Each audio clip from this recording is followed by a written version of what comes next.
Welcome to tribe and caste series. आज हम बात करेंगे मिन्हास कबीला के मुतालिक।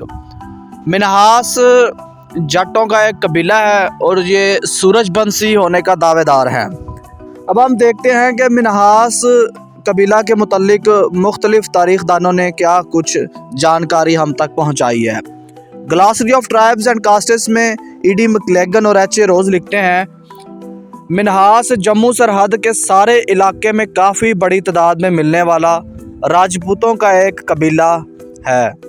वो रामचंद्र की निस्बत से सूरजबंशी होने के दावेदार हैं, जिनके अजदाद में एक उक्कल घर दुआब में आबाद हुआ। उसके बेटे जम्मूलाचन ने मद्रा देश के राजा चंद्रहंस को शिकस्त दी और मौजूदा जम्मू शहर बसाया। कश्मीर का मौजूदा हुक्मरान ख़ानदान इसी की नस्ल से है।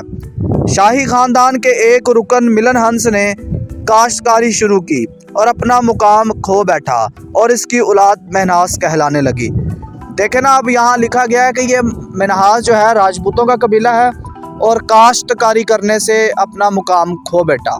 हालांकि ऐसा नहीं है, जो मनगढ़ंत बातें हैं वो लिखना शुरू कर देते हैं। और आगे लिखते हैं कि मिन्हास की हिजरतों के बारे में मतनुआ रवायत मिलती हैं। एक राय के मुताबिक इनका मूरत से आला अयोध्या से आया, जम्मू फतह किया और यहाँ इसी के नाम का एक शहर बसाया। कुछ कहते हैं कि इस तस्खीर से कबल वो सियालकोट में रहते थे। कुछ के मुताबिक वो पहले कश्मीर गए, फिर सियालकोट आए और वहाँ से जम्मू की तरफ। इस सारे कबीले का पुराना नाम जमवाल लगता है, लेकिन अब इसका इस्तेमाल सिर्फ इसी शाही शाख के लिए मख्तस है जो खेती बाड़ी नहीं करती और काश्तकार भाई बंदों का, यानी ये काश्तकारों को जो है ना वो इज़्ज़त की निगाह से नहीं देखते। यही काश्तकार मिन्हास कहलाते हैं। यानी जो मिन्हास जो थे वो जिनका ताल्लुक तख्त व ताज से रहा, उनको इज़्ज़त की निगाह से देखा जाने लगा और जो खेती बाड़ी करने लगे उनको इज़्ज़त की निगाह से नहीं देखा जाने लगा। अब आप खुद अंदाज़ा लगाएं कि ये कितनी मनगढ़ंत बात है।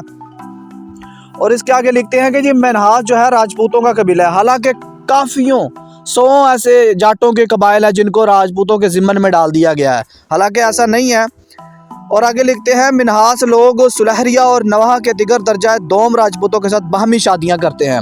अब ये इन्होंने कौमों को दर्जों में तकसीम कर दिया, यानी कि कुछ दर्जा दोम की हैं, कुछ अव्वल की हैं। हालांकि कौम कौम होती है और कबाइल कबाइल होते हैं और दर्जे दर्जे कुछ नहीं होते। ये जो दिल में आया उन्होंने लिख दिया। ज़्यादातर मिन्हास हिंदू हैं। वो मकलावा के मौके पर बकरे के सर पर पानी डालते और समझते हैं कि बकरे के सर हिलाने से इनके आबाओ अजदाद को सुकून मिल रहा है, यानी कि वो खुश होते हैं। होशियारपुर के कुछ मिन्हास मुसलमान हैं, उन्होंने कपड़ा बुनने का पेशा अख्तियार कर लिया, इसलिए शेख कहलाने लगे, यानी कि शेख कहलाते थे। मगर राजपूत अब भी इनसे मिलते हैं और इन्हें भाई कहकर बुलाते हैं। इनके साथ बाहमी शादियां नहीं करते। और जाटलैंड से हमें ये मालूमात मिलती है कि मिन्हास जाट कौम की गोत है जो इंडिया और पाकिस्तान में काफ़ी तादाद में आबाद हैं। विर्क कबीला ये ख्याल करता है, विर्क जाटों का एक बहुत बड़ा कबीला है और ये ख्याल करता है विर्क कबीला कि वो माही ख़ानदान से हैं। और मिन्हास कबीले का दावा है कि मिन्हास और विर्क कबीला भाई बंद कबीले हैं, यानी कि हम नस्ल हैं। राम स्वरूप जो कि हिंदू तारीख़दान हैं, वो लिखते हैं कि विर्क कबीले के ज़िमन में लिखते हैं कि विर्क और मिन्हास हम नस्ल कबीला हैं और इस कबीले का जिक्र गुज्जर तारीख़ में भी मिलता है। ये बहुत पुराना जट कबीला है। अब हम देखते हैं सियालकोट में आबाद देव जट कबीले का शजरा नस्ब, जिसमें मिन्हास कबीले का जिक्र मिलता है।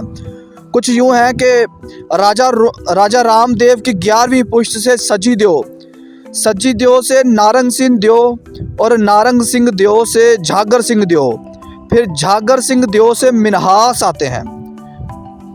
1911 की मरदमशुमारी के रिपोर्ट के मुताबिक चकवाल में मिन्हास जट कबीले की तादाद 457 थी। ये था मिन्हास कबीले का हाल अहवाल जो हमें मालूमात की मुख्तलिफ जगहों से मालूमात इकट्ठी करने पर मिला और हमने आपके साथ